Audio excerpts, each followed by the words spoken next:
આજે આ બીજા દિવસના સત્રમાં આપણે જોઈશું આત્માનું વિજ્ઞાન.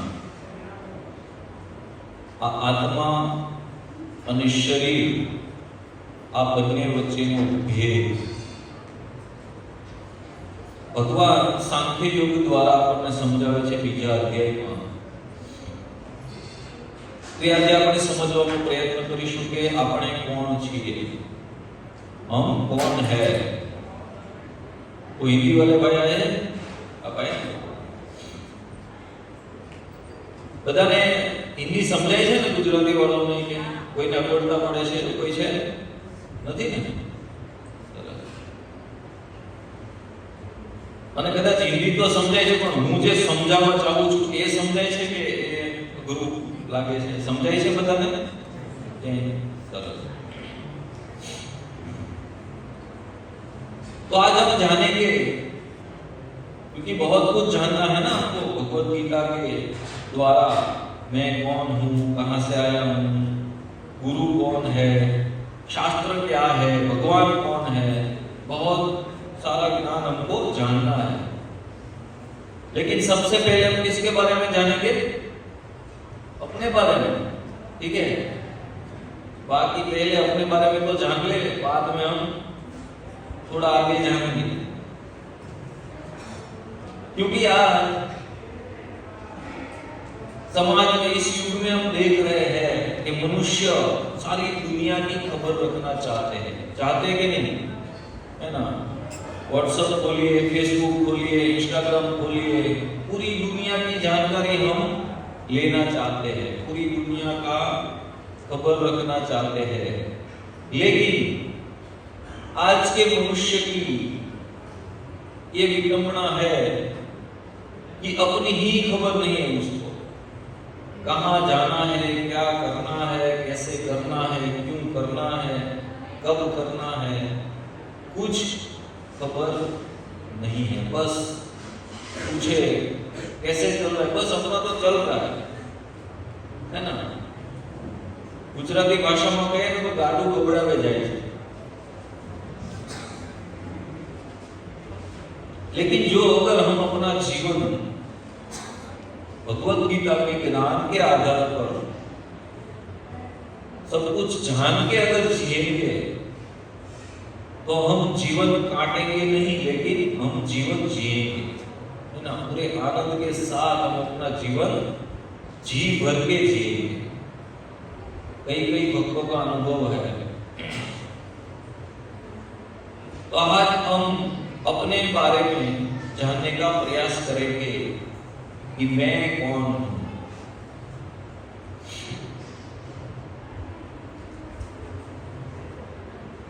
तो ये अत्यंत महत्वपूर्ण प्रश्न है शास्त्र के आधार पर देखें तो. वरना वैसे कोई आध्यात्मिकता से जुड़ा हुआ नहीं है, उसके सामने प्रश्न रखा जाए तो वो हंसी उड़ाएगा. इसमें क्या जानने वाली बात है? मैं कौन हूं, इसमें क्या जानना? मैं फलाना फलाना भाई हूं, इसमें क्या जानना? ये मेरी पहचान है. लेकिन कल हमने सुना कि ये पहचान किसकी है? ये शरीर की पहचान है. जो मुकेश भाई जो नाम है, डॉक्टर, इंजीनियर, पुलिस में जो पद है, वो किसका है? ये शरीर का है, नहीं कि ये आत्मा. तो देखिए यहाँ पे एक उदाहरण दिया गया है. एक कार खड़ी है ना?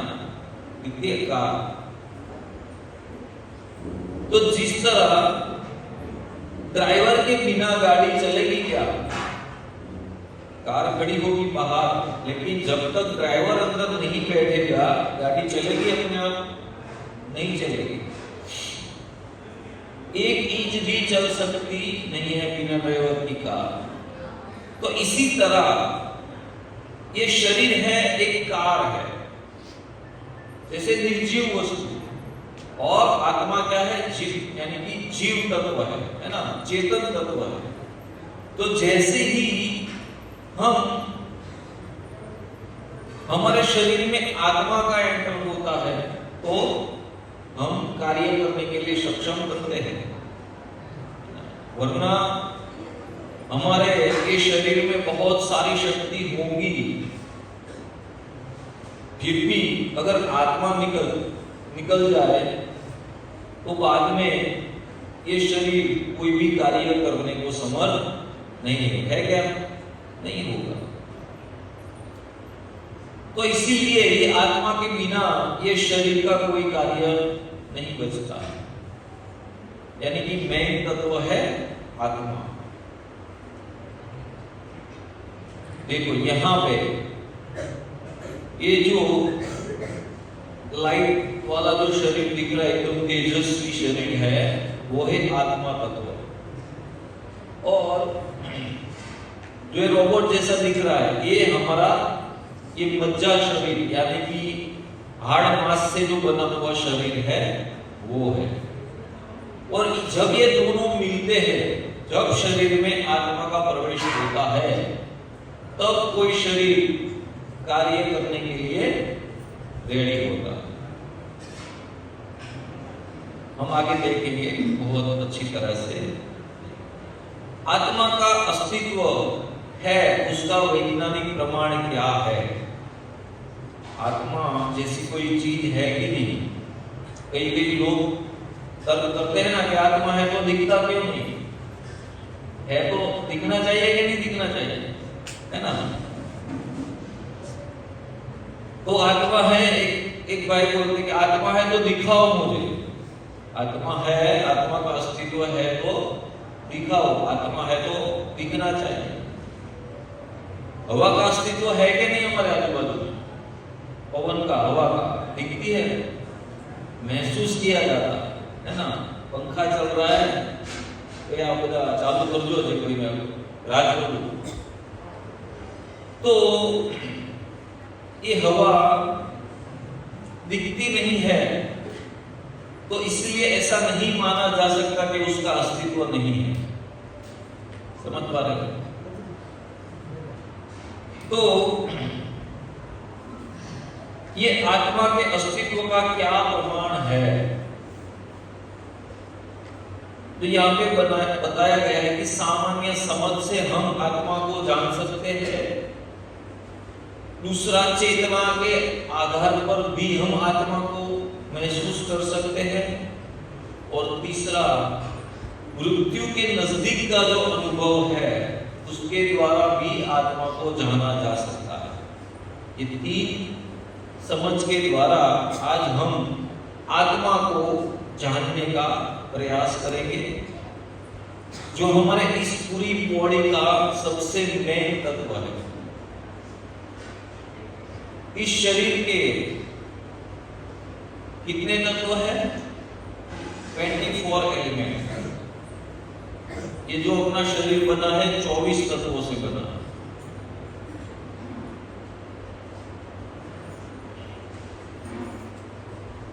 देखो यहां पे बताया गया है कि जब कोई व्यक्ति की मृत्यु होती है, तब ऐसा सीन घर में होता है क्या नहीं? कि जिसकी मृत्यु होती है वो लेटा है, उसको लेटाया गया है और आजू बाजू में सब स्नेही जन इकट्ठा होकर रो पड़ते हैं, है ना? उसको लिपट लिपट के रोने लगते हैं। देखो यहां पे बताया गया है। तो लोग आपको बंद करते हैं क्या हल्ले की? ओके, इन्हें लेते हैं। तो जब कोई व्यक्ति का मृत्यु हो जाता है, तो घर के आसपास के जो लोग हैं वो रोते हैं। जब एक छोटा बच्चा, बताइए आपको, हरे कृष्णा कृष्णा कृष्णा हरे हरे, हरे राम राम राम हरे, यहाँ थी बोलता। तो एक छोटा बच्चा है 2-2.5 साल का, जो अभी बोलना सीखा है, वो अपने पापा से पूछ रहा है। देखो उसमें भी है ना एक बच्चा छोटा, अपने पापा से पूछ रहा है कि आप लोग क्यों रो रहे हैं? हर रोज तो आप नहीं रोते हो, आज आप सभी लोग क्यों रो रहे हो? तो हम लोग क्या बताते हैं उसको कि दादाजी हमको छोड़ के चले गए, ऐसा ही बताते हैं ना, दादाजी हमको छोड़ के चले गए, वो चलो बस। लेकिन वो बच्चा तर्क करता है कि नहीं नहीं, दादाजी तो कहीं नहीं गए, देखो ये लेटे हुए सोए हुए हैं, है ना, जैसे हम रोज सोते हैं वैसे अभी सोए हुए हैं, दादा कहीं नहीं गए। और एक तरीके से देखें हम तो बच्चे की बात भी सही है कि नहीं, सभी चीजें वैसी की वैसी है। दादाजी का शरीर है, दादाजी की छड़ी है, दादाजी का चश्मा है, दादाजी का पर्स है, दादाजी का मोबाइल, सब कुछ वैसे का वैसा ही है, कुछ भी मिसिंग नहीं है कुछ मिसिंग नहीं है मिसिंग क्या है? आत्मा मिसिंग है, बाकी सब कुछ है वैसी की वैसी है कि नहीं? फिर भी हम लोग रोने लगते हैं, रोते हैं कि नहीं? हमको रोना आता है, ऐसे नहीं कि जबरन रोते हैं, एक्टिंग करते ऐसे नहीं, हमको रोना आता है, अपने आप रोना आता है, क्योंकि वो हमको छोड़ के चले गए। तो कौन सा तत्व मिसिंग है? आत्मा, जिसके लिए हमको रोना आता है। तो हम जिसको दादा दादी, मम्मी पापा, भाई बहन, पति पत्नी, पुत्र पुत्री आदि समझकर हम जिसको प्यार करते हैं, प्रेम करते हैं, वो हम उसके शरीर से प्रेम नहीं करते, उसकी आत्मा से प्रेम करते हैं। इसीलिए ही आत्मा पे चले जाने के बाद हमको रोना आता है। शरीर तो है, अगर शरीर के लिए रोना आता है तो शरीर तो पड़ा है, शरीर को तो कुछ हुआ नहीं है, वैसे का वैसे ही पड़ा है। और आजकल बाजार में केमिकल भी ऐसे मिलते हैं कि अगर उसको उसमें डुबो के रखे आप शरीर को, तो शरीर वैसे का वैसा बना रहेगा। मिलते हैं कि नहीं मिलते हैं? कोई रखता है? कोई रखता नहीं है। किसी व्यक्ति की शरीर से आत्मा निकल गई, बाद में क्या हम उससे प्यार कर सकते हैं? नहीं कर पाए, है ना? और एक आध दिन अगर वो पड़ा रहे ना शव घर में, तो उसका चेहरा भी कैसा होने लगेगा? डरावना होने लगेगा, है ना? तो जिसको हम प्यार करते हैं, जिसको हम स्नेह करते हैं, वो तत्व शरीर नहीं है लेकिन आत्मा है। अगर शरीर होता तो हम शरीर को सजो के रखते, लेकिन कोई ऐसा करता नहीं है। विश्व में ऐसा एक समूह है जो शरीरों को संभाल के रखता था या रखता है। मालूम है आपको? इजिप्ट में है वो। इजिप्ट में क्या करते थे? कोई राजा या कोई बड़ा आदमी अगर मर जाता था तो उसके शरीर को संभाल के रखते थे। क्यों मालूम है? उन लोगों को ऐसा लगता था कि कभी ना कभी आत्मा फिर से शरीर में वापस आएगी और फिर से कार्य करेगी। लेकिन आज तक कई सालों से ये पद्धति उनके यहाँ चलती थी या चलती है, लेकिन आज तक कोई भी मम्मी, जिसको कहते हैं ना मम्मी नहीं, तो कोई भी मम्मी बैठा हुआ नहीं, उठ के खड़ा हुआ नहीं, किसी के शरीर में आत्मा दोबारा प्रवेश नहीं करे। तो प्रकृति को भी मालूम पड़ जाता है, अगर जब तक हमारे शरीर के अंदर आत्मा है तब तक ही हमारा शरीर ठीक रहेगा। जब आत्मा चली गई तब से शरीर क्या होगा? सड़ना शुरू हो जाएगा।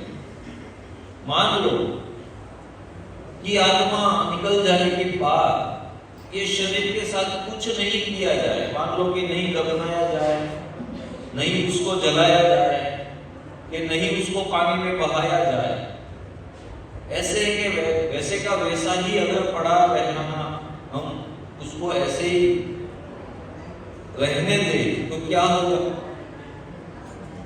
उसका विघटन हो जाएगा, यानी कि मिट्टी में मिल जाएगी, हवा में मिल जाएगी, पानी में मिल जाएगा, अग्नि में उसका नाश हो जाएगा। एक दिन ऐसा आएगा कि वहां मिट्टी के सिवा कुछ नहीं बचा होगा, है ना। बहुत बहुत सालों के बाद तो हड्डियां भी मिट्टी बन जाती है। क्यों? क्योंकि प्रकृति को भी मालूम है कि अब इसका कोई कार्य बाकी नहीं रहा, उसका नाश कर दो, है ना। देखो, जब तक हमारे अंदर आत्मा है तो हम अच्छे रहते हैं, है ना। लेकिन आत्मा निकल जाने के बाद ये शरीर सड़ने लगता है।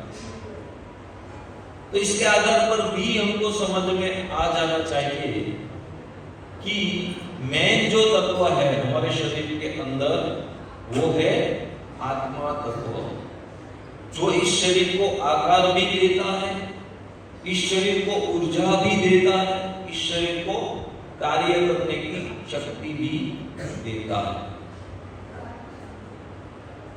तो इसीलिए वास्तविकता में ये जीवन का जो स्रोत है वो है आत्मा। आत्मा के बिना हजारों शरीर होते हुए भी जीवन शक्य नहीं है। आजकल साइंटिस्टों ने सभी कुछ बना लिया है ना। एक तरीके से देखें तो ये मनुष्य जैसा शरीर भी बना लिया, लेकिन उसके अंदर आत्मा का प्रवेश वो नहीं करा सकते। बहुत सारे एक्सपेरिमेंट वो लोग कर रहे हैं कि शरीर बनाएंगे और उसके अंदर आत्मा की एंट्री करवाएंगे, लेकिन नहीं करवा पाते। और आत्मा के ऊपर तो वैज्ञानिकों ने काफी सारे एक्सपेरिमेंट कर दिए हैं आगे। कोई वैज्ञानिक ऐसा जानना चाहता था कि ये आत्मा शरीर से निकलती कैसे है और कहां जाती है, ऊपर जाती है, साइड में जाती है, नीचे जाती है, कहां जाती है। तो क्या किया उन लोगों ने कि आत्मा को पकड़ने का प्रयास किया। कैसे पकड़े, कैसे बांधे आत्मा को? तो उसने एक बॉक्स बनाया, बुलेट प्रूफ शीशा का एक पेटी बनाया, और जो व्यक्ति का मृत्यु एकदम नजीक में था, अभी उसके अंदर आत्मा थी, है ना, वो मरने वाला था, उसको उसके अंदर लिटा दिया और एकदम टाइट कर दिया, एकदम उसको सील कर दिया कि अब आत्मा कहां जाएगी, अंदर ही अंदर रहेगी, है ना। तो जब आत्मा निकली, है ना, क्योंकि आत्मा को आने के लिए भी कोई बाध्य नहीं कर सकता और जाने के लिए भी कोई बाध्य नहीं कर सकता। आत्मा को कोई बंधन नहीं रोक सकता। तो आत्मा शरीर से निकली तो शिष्य को भेद कर के वो निकल गई, उसको रोक नहीं पाए। अब देखिए कि आत्मा को किसी शरीर में प्रवेश करना होता है तो भी कोई रोक नहीं पाता। मान लो हमने कई ऐसे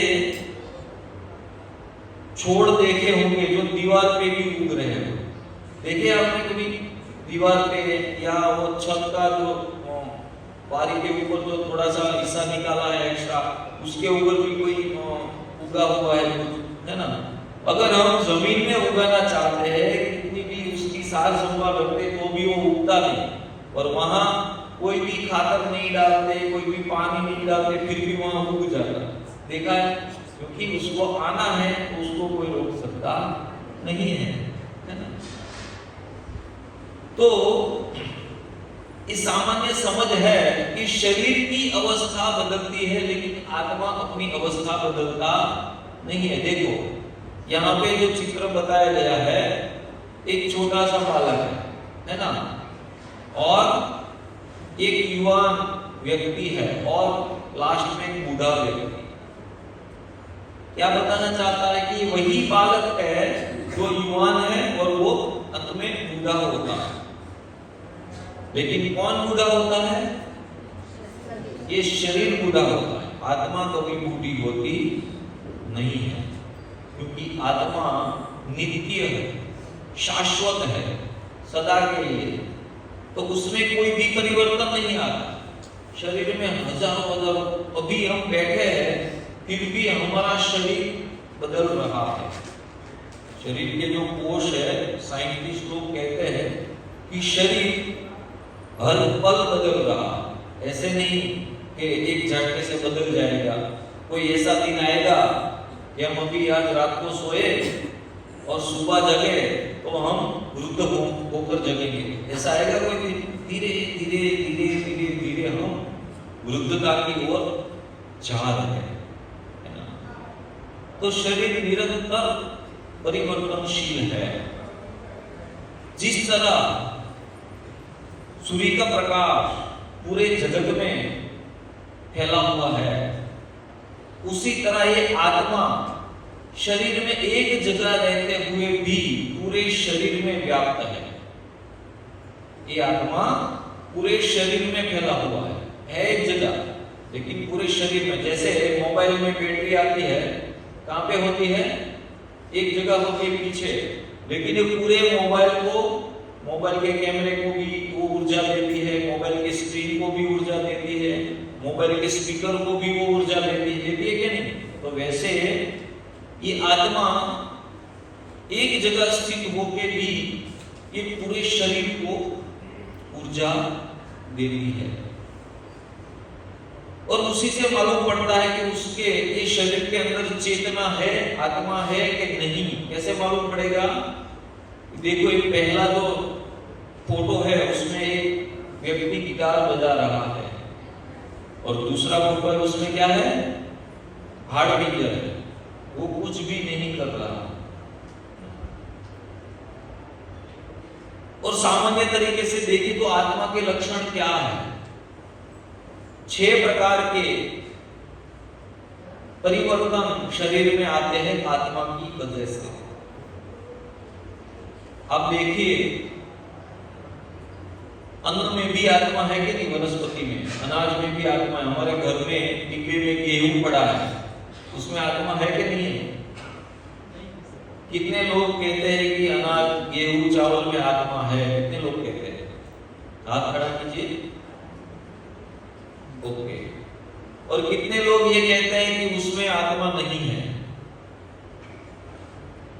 ओके। और कितने लोगों ने दोनों में से एक में भी हाथ नहीं खड़ा किया? क्यों? आप लोग कोई ओपिनियन ही देना नहीं चाहते? चलो हम समझते हैं विस्तार से। आत्मा होने के 6 लक्षण होते हैं कि जिस जगह आत्मा होती है वहां उसका विकास होता है, उसके आजू बाजू, है ना? तो देखो गेहूं है, गेहूं का एक दाना, अगर उसको प्रकृति के बीच में रखा जाए, यानी कि पृथ्वी, जल, अग्नि, वायु और आकाश, उसके अंदर रखा जाए तो क्या होगा? अंकुरित होगा। अंकुरित होगा कि नहीं? अंकुरित होके क्या होगा? उसके जैसे भी दूसरे हजारों दाने हमको देगा, देगा कि नहीं? अभी मान लो कि रेत का एक दाना, रेत का एक दाना या प्लास्टिक का एक मोती अगर भूमि में बोया जाए तो क्या होगा? झाड़ बनेगा? क्यों नहीं बनेगा? उसके अंदर आत्मा नहीं है। तो आत्मा के जो लक्षण है वो विकास होता है उसका, पहले तो उत्पन्न होता है, उत्पन्न करता है ना, बाद में उसका विकास होता है, थोड़ी देर के लिए रहता है, बाद में क्या होता है? उसकी आड़ पैदाश, यानी कि अपने जैसे वो बहुत सारे बीज या अपने जैसे बहुत सारे प्रोडक्ट को उत्पन्न करता है। बाद में 5वां वो वृद्ध होता है और 6ठा उसका नाश होता है। इसका शरीर का, आत्मा के आजू बाजू में जो आवरण है उसका। समझ पा रहे हो कि अगर गेहूं में अगर आत्मा नहीं होती तो वो मल्टीप्लाई कैसे होता? हमारे अंदर आत्मा है तो हम बच्चे पैदा कर सकते हैं। आत्मा के बगैर का कोई शरीर बच्चे पैदा करेगा? नहीं कर पाएगा। तो अनाज का जो गेहूं का जो दाना है उसके अंदर आत्मा है, इसीलिए उसको भगवान की जो प्रकृति के संरक्षण में रखा जाए तो वो उग निकलता है कि नहीं? प्लास्टिक की कोई चीज या लोहे की कोई चीज अपने आप उसका झाड़ बदले या कभी नहीं बदलता। तो ये है चेतना के लक्षण के, वहां चेतना है ना। देखो गर्भाधान के समय एक सूक्ष्म, ऐसा सूक्ष्म यानी कि बहुत बहुत बहुत सूक्ष्म शुक्राणु है ना उदर में प्रवेश करता है, क्या होता है? तब से उसके अंदर आत्मा होती है ना, तब से पहली सेकंड से ही उसके अंदर आत्मा होती है और वो धीरे धीरे धीरे धीरे धीरे धीरे बड़ा होने लगता है। अगर उसके अंदर आत्मा नहीं होती तो वो बड़ा नहीं होता। कभी किसी ने देखा कि घर की कोई कुर्सी 1 साल के लिए घर बंद पड़ा रहा और कुर्सी 1 साल के बाद हम आए तो कुर्सी का सोफा बन गया हो? देखा कभी? लेकिन बच्चे बड़े होते हैं कि नहीं? 1-2 साल बाद हम किसी अपने रिलेशन में कोई कहाँ जाते हैं, तुम तो कितने बड़े हो गए, लगता है कि नहीं हमको? क्यों? क्योंकि उसके अंदर आत्मा है, इसलिए वो ग्रोथ कर रहा है। आत्मा नहीं होता तो वो ग्रोथ नहीं करता। और चेतना, चेतना को कैसे समझ सकते हैं? देखो यहां एक कपल बैठा हुआ है और बाजू में एक मशीन रखा हुआ है ना, जैसे कैमरा, देखो यहाँ पे कैमरा शुरू है, उदाहरण के तौर पे देखिए कैमरा भी मुझको देख रहा है और आप लोग भी मुझको देख रहे हैं कि नहीं, है ना? कैमरा भी मुझको देख रहा है और आप लोग भी देख रहे हैं। मैं स्माइल दे रहा हूं तो कैमरा स्माइल देगा क्या? आप लोग देंगे कि नहीं? क्यों? देख तो वो भी रहा है, देख तो आप भी रहे, आप क्यों प्रतिक्रिया कर रहे हो, वो क्यों प्रतिक्रिया नहीं कर रहा? क्यों? क्योंकि उसमें चेतना नहीं। आजकल मनुष्यों ने रोबोट की शोध की, बहुत सालों से है, लेकिन अभी तो बहुत ऐसे आधुनिक रोबोट आए हैं। हमारे प्रभु जी बात कर रहे थे कि अभी शायद एक दिन ऐसा भी आएगा कि जैसे कोई पुजारी लोग भगवान को आरती वगैरह करते हैं तो वैसे रोबोट भी आरती करेंगे। होता है ना, अभी तो रोबोट बहुत सारे काम करते हैं। हरिबोल हमारा शेयर कोई हरिबोल लाओ तो प्रभु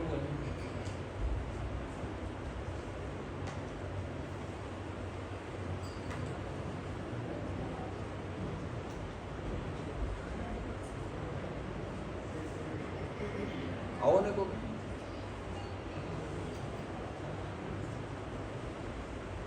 दूसरा माइक कहाँ है?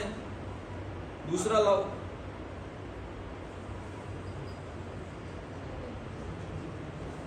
हरे कृष्णा कृष्णा कृष्णा हरे हरे, हरे राम राम राम हरे हरे।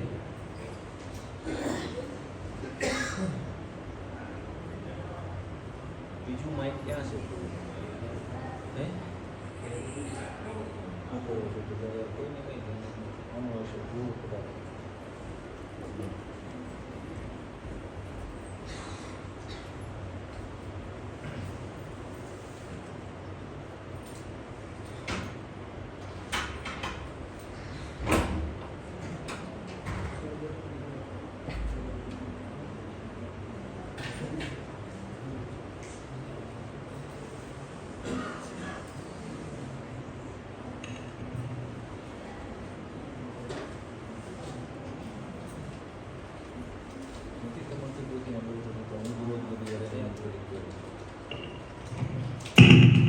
हरे कृष्ण।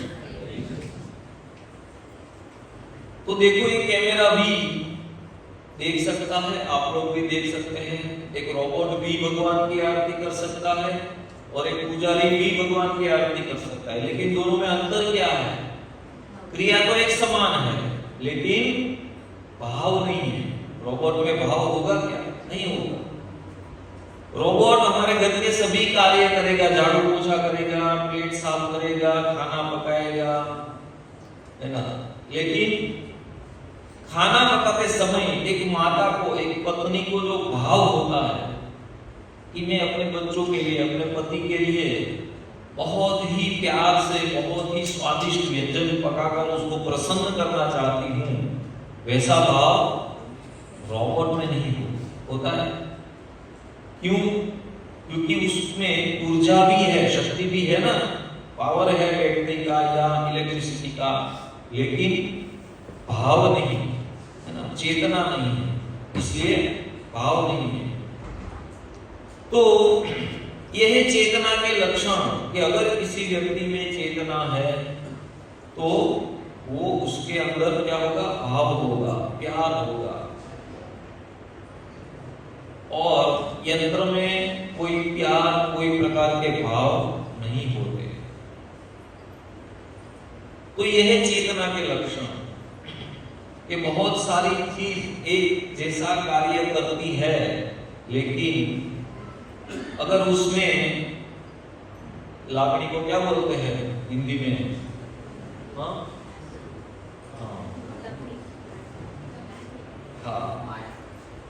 तो अगर कोई भाव नहीं प्रदर्शित कर सकता, यानी कि प्यार, गुस्सा, डांटना, ये सब भाव है अलग अलग, है ना। देखो कैमरा में भी बहुत सारे शूटिंग होते हैं, हम भी बहुत सारी चीजें देखते हैं, लेकिन कैमरा कभी रो पड़ता है क्या? और हमें कोई ऐसा दृश्य हम देखेंगे, भाव है तो हमको रोना आ जाएगा, है ना, क्योंकि हमारे अंदर चेतना, यंत्र के अंदर कोई भी चेतना नहीं होती, चाहे वो कार्य भले हमसे बेहतर कर ले। आजकल मशीनें, कहा जाता है कि आदमियों से, मनुष्यों से ज्यादा बेहतर कार्य कर सकती है मशीनें, लेकिन भाव नहीं ला सकती अपने अंदर।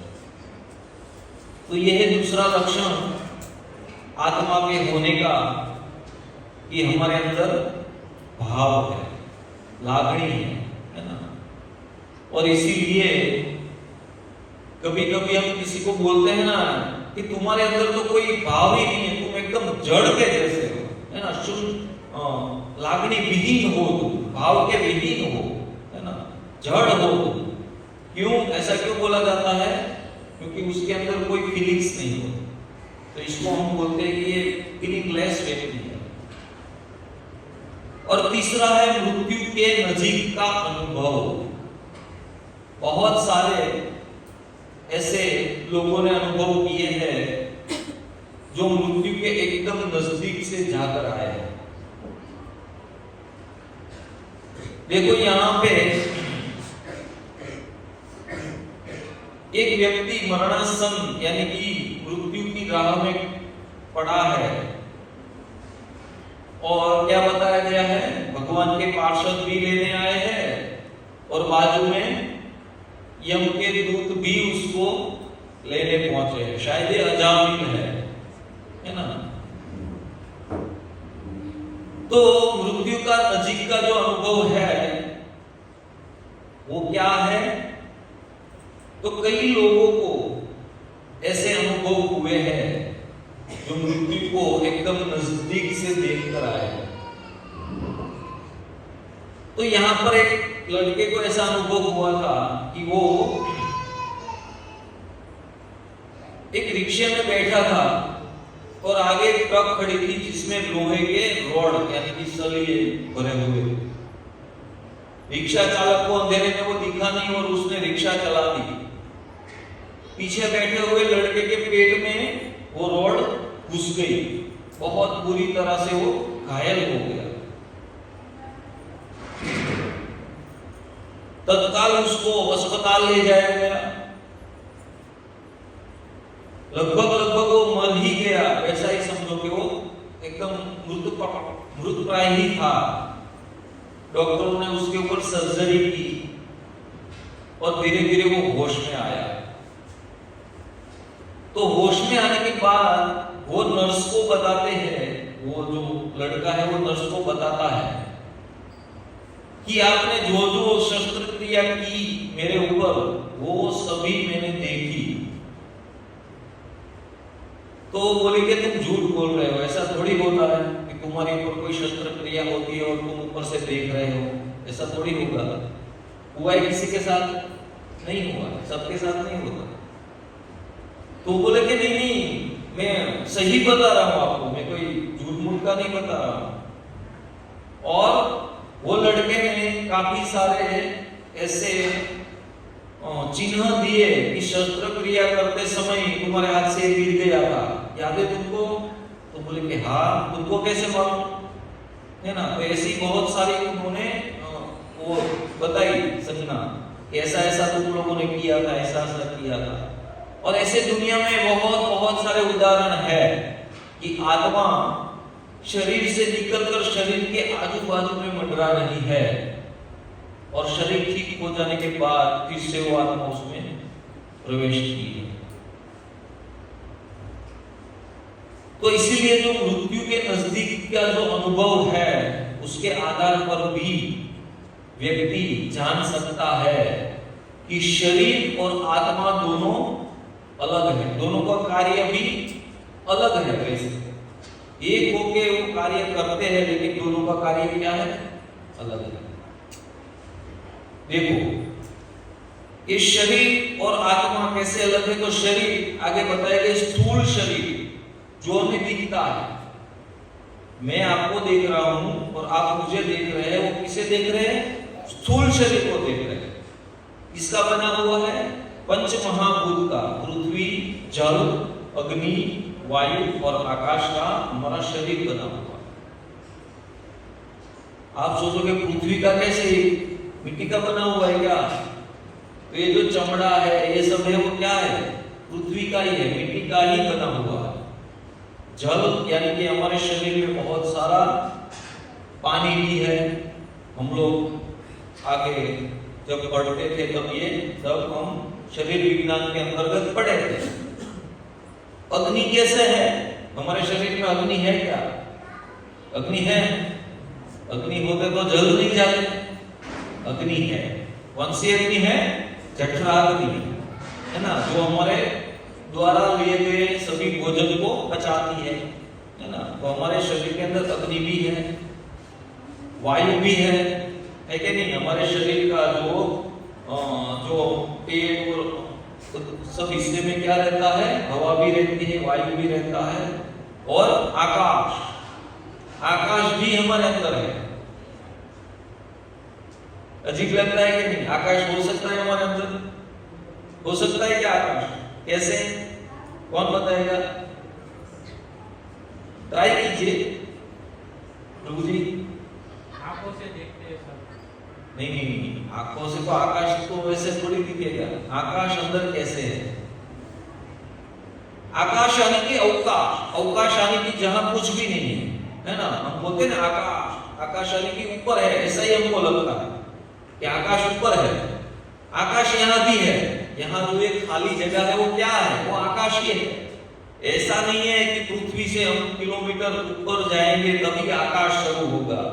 पृथ्वी के ऊपर से क्या है? तत्काल आकाश ही तो है, इसमें भी आकाश है। हमारे शरीर में भी जो खाली गैप है वो क्या है? वो आकाश ही है। समझ पा रहे हो आप, है ना? तो हमारे शरीर में पंच महाभूत का ये स्थूल शरीर बना हुआ है जिसे हम देख पाते हैं, है ना, जो हम देख सकते हैं। दूसरा है सूक्ष्म शरीर, है ना, जो मन, बुद्धि और अहंकार का बना हुआ है। मन दिखता है किसी को? मेरे मन में क्या चल रहा है आपको दिखता है? नहीं दिखेगा। बुद्धि दिखती है किसी को? इसके पास 100 ग्राम बुद्धि है, 200 ग्राम, नहीं दिखेगी। और अहंकार, हाँ वर्तन में वाणी में दिखेगा लेकिन वैसे दिखेगा नहीं। तो इसको कहा जाता है सूक्ष्म शरीर।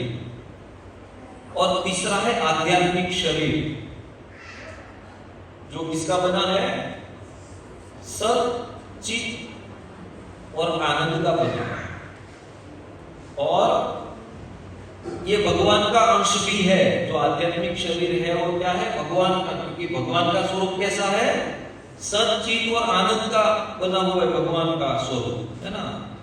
तो वैसे हम भगवान के अंश है हमारा आत्मा, इसलिए आत्मा भी स्वरूपमय कैसे है? सत, चित और आनंद। सत्य यानी क्या है?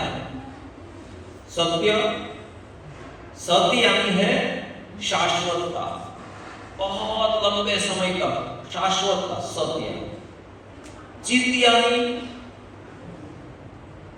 यानी बुद्धि, है ना, चित्त, हम कहते हैं ना कि अपना चित्त में ये है, तो चित्त यानी बुद्धि, और अहंकार यानी आनंद यानी आनंद जो हम प्राप्त करते हैं, है ना। तो ये सत, चित्त और आनंद का हमारा शरीर, आध्यात्मिक शरीर बना हुआ है, जिसे हम कहते हैं आत्मा। ये जो आध्यात्मिक शरीर है और कुछ नहीं, आत्मा है ना, जो हमारे शरीर के अंदर प्रवेश करती है। लेकिन यहाँ 3 विभाग है, थोड़ा टेक्निकल है, समझने का प्रयास कीजिएगा।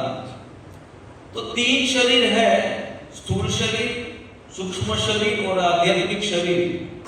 तो जब ये आध्यात्मिक शरीर स्थूल शरीर से अलग होता है तो उनके साथ क्या होता है, सूक्ष्म शरीर। सूक्ष्म शरीर और आध्यात्मिक शरीर दोनों एक साथ रहते हैं, वो कभी अलग नहीं होते, है ना। और ये स्थूल शरीर अलग हो जाता है और नाश हो जाता है, लेकिन ये दोनों शरीर है उसका कभी नाश नहीं होता। अगला जो शरीर है उसमें ये दोनों शरीर एंटर होते हैं।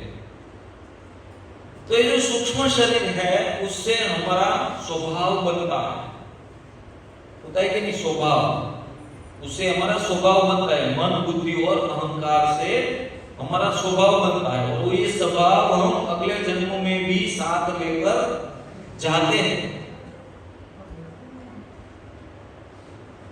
कभी हम किसी को बोलते हुए सुनेंगे या सुने होंगे कि पिछले जन्म में तू ऐसा होगा तभी तू अभी ये कर रहा है, सुने कि नहीं सुने? कोई बहुत खा रहा होगा, बहुत खा, तो पिछले जन्म में तू हाथी होगा या ये होगा कि तू अभी बहुत खा रहा है। कोई बहुत ही ऐसे कोई भी कार्य करता है जो किसी अलग योनि के कार्य से मिली जुली होती है, तो हम उसको उपमा देते हैं कि पिछले जन्म में तो ये होगा, बोलते हैं कि नहीं, है ना। तो ये अमुक तौर पे अमुक अंश पे वो सही भी होता है, क्योंकि पिछले जन्म में हम कुछ भी होते होंगे, हमको मालूम नहीं हम क्या है। मालूम है किसी को पिछले जन्मों में आप लोग में कौन था? किसी को मालूम नहीं, कुछ भी हो सकते हैं। लेकिन उस स्वभाव को हम थोड़े बहुत अंश में हम साथ लेकर दूसरे जन्मों में भी आते हैं।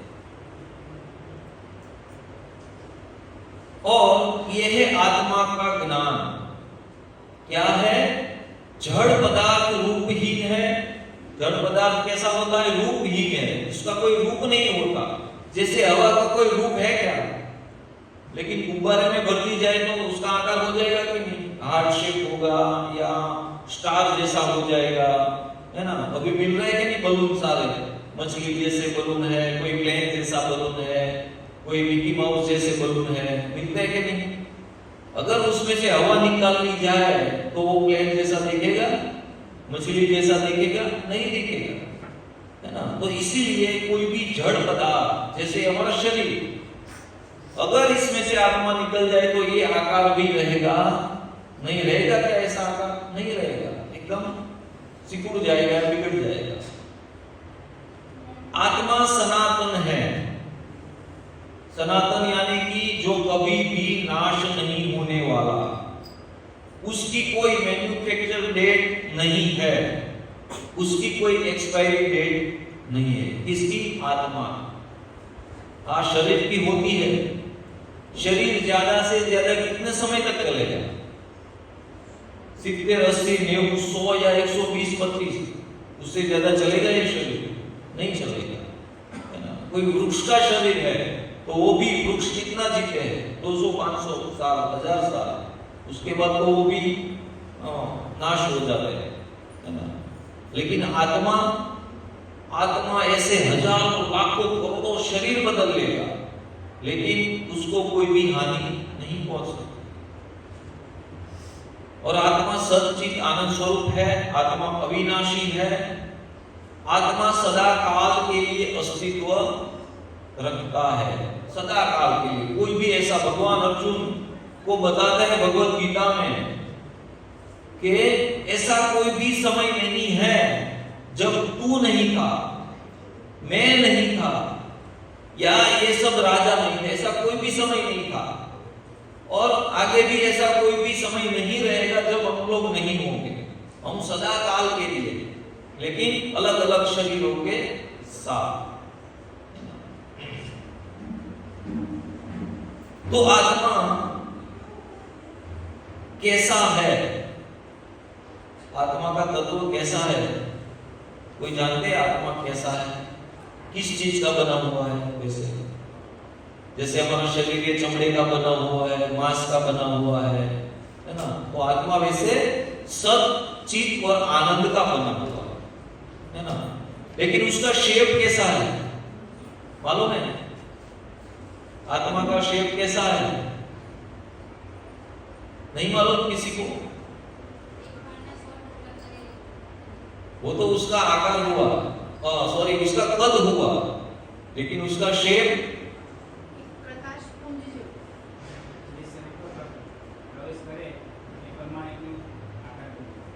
ओके। और कोई? हाँ, प्रकाश का पुंज जैसा। अच्छा, और कोई बताएगा कोई? बिंदु समान। हाँ, और कोई बता सकता है? आत्मा का शेप कैसा है वो कोई भी बता नहीं सकता। क्यों? क्योंकि वो इतना सूक्ष्म है, इतना सूक्ष्म है, इतना सूक्ष्म है कि उसको कोई देख भी नहीं सकता। इतना सूक्ष्म है। उसका कद कितना है मालूम है? कद तो यहाँ पे बताया गया है, देखो आत्मा का कद कितना है। बालाग्र शतभागस्य शतधा कल्पितस्य च भागो जीवस्य विज्ञेय च सचांतनाय कल्पते। શું કહે છે? क्या बताते हैं कि बाल का कद कितना है? सॉरी, आत्मा का कद। तो एक बाल को लेना है, अपना जो बाल है ना उसको लेना है और उसके कितने टुकड़े करने हैं? 100 टुकड़े। कैसे? ऐसे नहीं, ऐसे खड़े रख के उसका 100 टुकड़े करने हैं। बाद में उसमें से एक टुकड़ा लेना है, 100 में से एक, फिर से उसके 100 टुकड़े करने हैं और उसका जो एक टुकड़ा है, एक का 100, उसमें से एक लेना है, फिर से उसका 100 टुकड़े करने हैं खड़े रखकर, फिर से उसमें एक लेना है, उसकी जो नोक बनेगी, उसकी जो नोक बनती है उतना उसका कद है। उससे भी सूक्ष्म है, लेकिन हमारे पास समझने के लिए और छोटी कोई चीज नहीं है, इसलिए ये उदाहरण के तौर पे शास्त्रों में समझाया गया है ना। इतना छोटा कद है। तो लेकिन सोचो कि हाथी के शरीर में जो आत्मा रहेगा वो कितना बड़ा है। हाथी के शरीर में आत्मा है, वो बड़ा होगा या छोटा होगा? उतना ही होगा। कितने लोग बोल रहे हैं कि वो उतना ही होगा और कितने लोग बोल रहे हैं कि वो थोड़ा बड़ा होगा, क्योंकि साइज बड़ी है हाथी की तो आत्मा भी बड़ा होना चाहिए कि नहीं? मोबाइल बड़ा है तो बैटरी बड़ी चाहिए कि नहीं? चाहिए ना। तो ये हाथी का शरीर बड़ा है, डायनासोर का शरीर बड़ा है, तो उसमें आत्मा भी थोड़ा बड़ा होगा ना कि नहीं होगा? नहीं होगा। एक बैक्टीरिया है ना, बैक्टीरिया एकदम सूक्ष्म होता है ना, उसके अंदर जो आत्मा है वही आत्मा डायनासोर या हाथी के शरीर में भी है ना। सोचो था कि इतना सूक्ष्म रहते हुए भी वो कितनी एनर्जी देता है ना। इतना सूक्ष्म होते हुए भी वो कितनी शक्ति प्रदान करता है। क्यों करता है मालूम है? क्योंकि वो स्वयं भगवान का अंश है।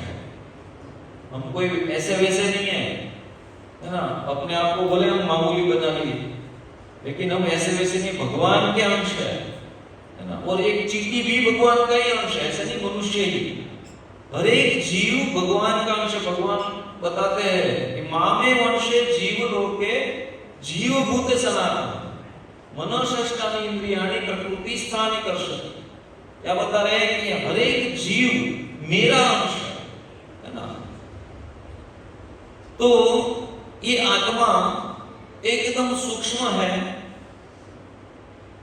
अभी तक कोई भी उसे देख नहीं सकता। कोई भी व्यक्ति ऐसा नहीं है कि जिसने उसे देखा है, लेकिन उसे महसूस किया जा सकता है, देखा नहीं जा सकता, है ना। कहां पे रहता है ये आत्मा? इतना बड़ा शरीर है, कहां पे रहता होगा आत्मा? बताइए, चलो कहां पे रहता है? यहाँ पे भ्रमर के बीच में, है ना। और कोई कौन बताएगा?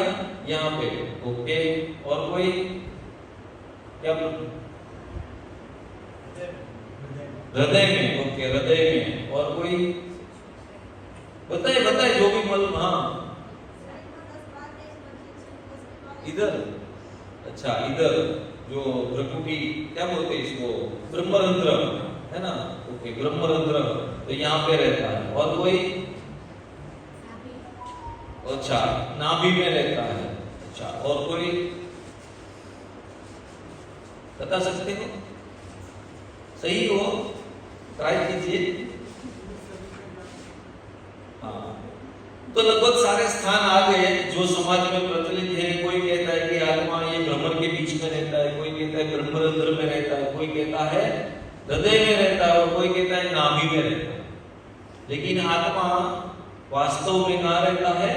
हृदय में रहता है, हृदय के प्रदेश में रहता है। जो हृदय का जो हार्ट का जो प्रदेश है, वहां पे आत्मा रहता है ना। देखो यहाँ पे बताया गया कि आत्मा हृदय में रहता है। तो शरीर बदलने के बाद भी आत्मा बदलता नहीं है। हम ऐसे करोड़ों करोड़ों शरीर बदल लेंगे, लेकिन आत्मा की स्थिति बदलती नहीं, वो वैसा का वैसा ही रहेगा, है ना। भागवतम में एक कथा है जहां बताया गया है कि भगवान अपने गुरु पुत्र को जल में से वापिस लाते हैं, है ना। ये कथा सुनी है ना सबने, कि अपने गुरु पुत्र को कहां से लाते हैं? उसकी आत्मा को जल में से वापिस लाते हैं, है ना। लेकिन वो आत्मा वही आत्मा है जो ये शरीर से निकली, गुरु पुत्र के शरीर से निकली हुई आत्मा ही उसमें भगवान ने वापिस एंटर की। आत्मा नई उत्पन्न करके नहीं डाली है भगवान, क्योंकि ये आत्मा की स्थिति निश्चित है, कितनी आत्माएं हैं, फिक्स है, नई आत्मा बनती नहीं है। जैसे ब्रह्म विमोहन लीला में जब ब्रह्मा जी भगवान के बछड़े और भगवान के जो गोप बालों को चुरा कर ले जाते हैं, तो भगवान ने क्या किया? अपना विस्तार किया, अपने स्वरूप का विस्तार करके वो बछड़ों का स्वरूप ले लिया, गोप बालों का स्वरूप ले लिया। भगवान नई आत्मा नहीं बनाए, है ना, भगवान नई आत्मा नहीं बनाए, है ना। वो अपना विस्तार करके उसमें एंटर हो गए, लेकिन नई आत्मा नहीं बनाए। तो आत्मा की स्थिति निश्चित है, कभी वो बदलने वाली नहीं है। देखो यहाँ पे बताया गया, देहिनोस्मिन् यथा देहे कौमारम यौवनम जरा तथा देहांतर प्राप्ति धीरज तत्र न मुह्यते। ये देहिनोस्मिन् यथा देहे, देह में ये शरीर में रहने वाला जो आत्मा है वो क्या है? ये शरीर कभी कुमार अवस्था में जाएगा, कभी वृद्धावस्था में जाएगा, बाल्यावस्था में से, है ना। तो ये शरीर बदलता रहता है, बाल्यावस्था में से कुमार अवस्था, युवा अवस्था, वृद्धावस्था, लेकिन उसमें रहने वाला आत्मा कभी बदलता नहीं है। क्यों? क्योंकि वे अविनाशी है, उसको कोई भी हानि नहीं पहुंचाई जा सकती। यहां पे बताया गया है, नैनम छिन्नति शस्त्राणि नैनम दहति पावक न चेनम क्लेदयन्त्यापो न शोष्यति मारो। यानी कि इस आत्मा को कोई भी शस्त्र के द्वारा काटा नहीं जा सकता।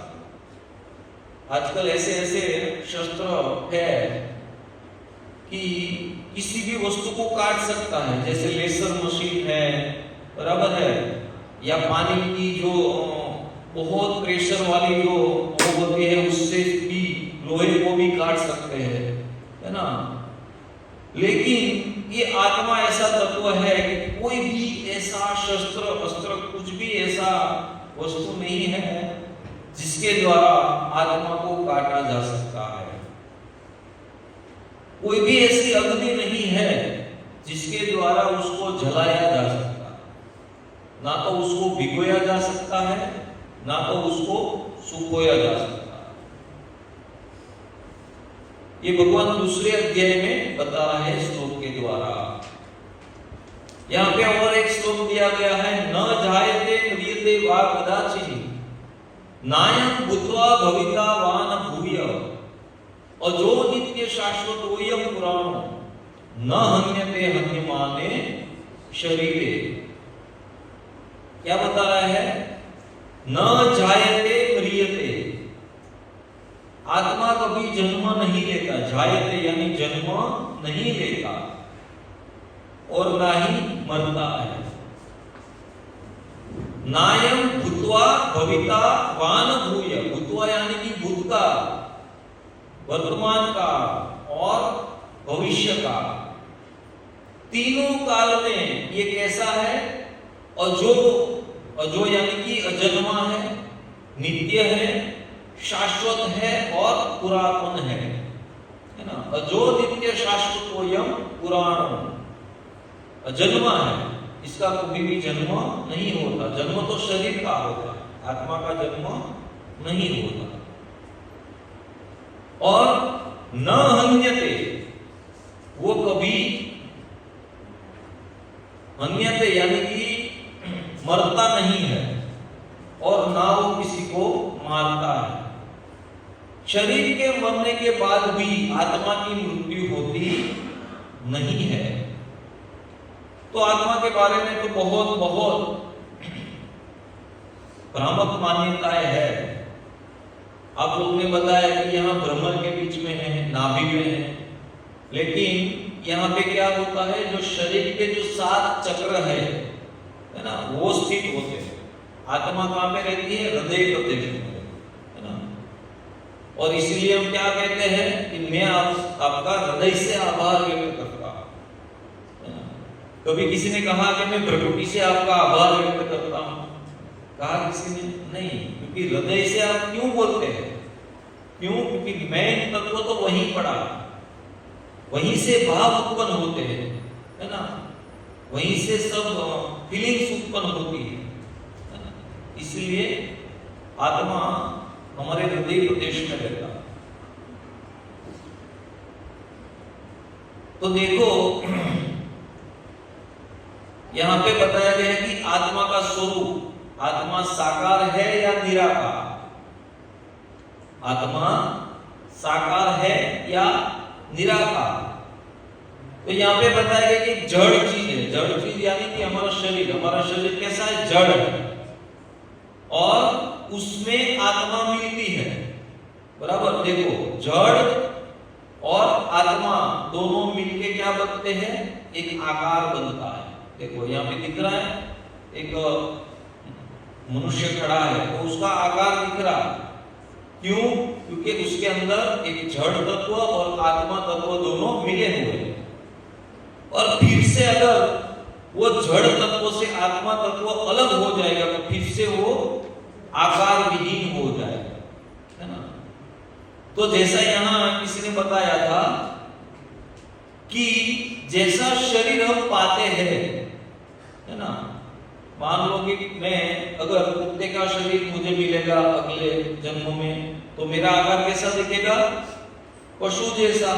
वनस्पति का अगर शरीर मुझे मिलेगा तो वनस्पति जैसा वो आकार ले लेगा, है ना। जैसे पानी का कोई आकार है? कोई आकार नहीं है, लेकिन उसको आकार देना है तो फ्रिज में रखते हैं, कटोरे में रखते हैं तो उसका आकार कैसा बन जाएगा? कटोरी जैसा हो जाएगा, है ना। थाली में रखते हैं तो थाली जैसा हो जाएगा, होता है कि नहीं? कोई आत्मा जिस शरीर में प्रवेश करेगा तो वो शरीर को आकार देगा, और जैसे वो निकल जाएगा तो वैसे वो आकार भी निकल जाएगा। तो इसलिए आत्मा का कोई चौकस शेप नहीं है, वो अणु से भी अणु है ना, इतना सूक्ष्म है। लेकिन जैसे ही वो शरीर में प्रवेश करता है तो जिस योनि के शरीर में प्रवेश किया है उस योनि के प्रमाण से वो आकार ले लेगा। ये आत्मा कैसा है? व्यक्तिगत है, पर्सनल है आत्मा। कभी कभी लोग ऐसा समझते हैं कि बहुत सारी आत्मा इकट्ठा होगी ना तब भगवान बन जाएंगे, है ना। ऐसा होता है। मान लो कि एक वो क्या बोलते सड़ी, एक सड़ी है और ऐसी कितनी ही सड़ी हम इकट्ठा कर लेंगे तो झाड़ू बन जाएगा, बनता है कि नहीं? एक बड़ा मजबूत सा झाड़ू, है ना। लेकिन बहुत सारी आत्माएं, बहुत सारी यानी कि सभी आत्माएं, दुनिया में जितनी भी आत्माएं हैं, जितनी भी, है ना, अनगिनत आत्माएं हैं। हम मनुष्यों को तो गिनते हैं, लेकिन कीड़ी मकोड़े की कोई संख्या होगी हमारे पास, बैक्टीरिया की संख्या होगी, वनस्पति की संख्या होगी कि कितनी संख्या में है? नहीं होगी, अनगिनत है ना। तो सभी आत्माएं भी अगर इकट्ठा हो जाती है तो भी वो भगवान का स्वरूप कभी भी नहीं ले सकते। जैसे उदाहरण के तौर पे हमारे इस्कॉन के संस्थापक आचार्य श्री प्रभुपाद जी बताते हैं कि आत्मा अणु है और भगवान विभु है। जैसे एक समुद्र है, बहुत बड़ा समुद्र है, और हम क्या है? उसकी एक बूंद है। तो बहुत सारी बूंद भी इकट्ठा हो जाए तो क्या वो समुद्र बन सकती है? हम कभी भी समुद्र का कंपैरिजन नहीं कर सकते। लेकिन हम भगवान के अंश हैं, तो इसीलिए भगवान में जो गुण है, जो दिव्यता है, वो हमारी आत्मा के अंदर भी है ना। तो इसीलिए हमारे आत्मा को भी सच्चित और आनंद ही कहा जाता है। एक व्यक्ति प्रभुपाद जी से प्रश्न पूछता है कि प्रभुपाद जी आप बता रहे हो